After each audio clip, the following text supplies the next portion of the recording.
প্রিয় দর্শক, আসসালামু আলাইকুম। টি-20 খেলা হচ্ছে চার চক্কার ফুলঝুরি, কিন্তু বাংলাদেশে খেলা দেখলে তার উল্টো।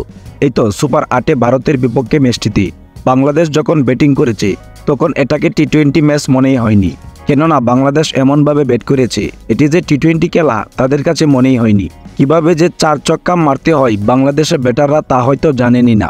তারা ভারতের বিপক্ষে এই খেলাটিতে এমনভাবে ব্যাট করেছে যে এই খেলা দেখলে আপনি চরম বিরক্ত বোধ করবেন, কারণ বাংলাদেশের ব্যাটাররা কিভাবে চার চক্কা মারতে হয় এটাই ভালো মতো জানে না।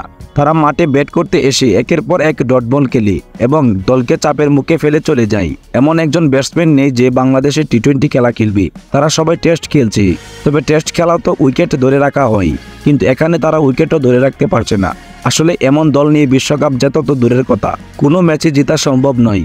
ভারতের মতো দলের বিপক্ষে এমনইভাবে ধীরগতিতে শুরু করি এবং বলের পর বল ডট খেলি, আসলে খেলা জেতা তো সম্ভব না। টি-20 হচ্ছে চার চক্কার খেলা, এখানে আপনাকে বাউন্ডারি মারতে হবে, কিন্তু বাংলাদেশের ব্যাটাররা বাউন্ডারি মারবে তো দূরের কথা, তারা কোনো খেলার পজিশনই বুঝে না। আসলে আমরা বাংলাদেশ বলেই এমন দল সাপোর্ট করি, তা না হলে এমন দলের খেলা আমরা কখনোই দেখতাম না।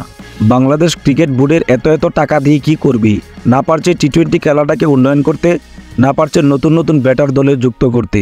আসলে কি করলে যে আমাদের দেশে টি-20 প্লেয়ার জন্ম হবে তা আসলে বুঝতে পারছি না।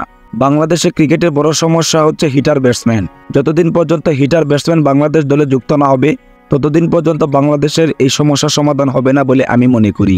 তাই আগে প্রয়োজন বাংলাদেশ দলে হিটার ব্যাটসম্যান যুক্ত করা এবং বাংলাদেশের ক্রিকেটকে উন্নয়নের দিকে নিয়ে যাওয়া।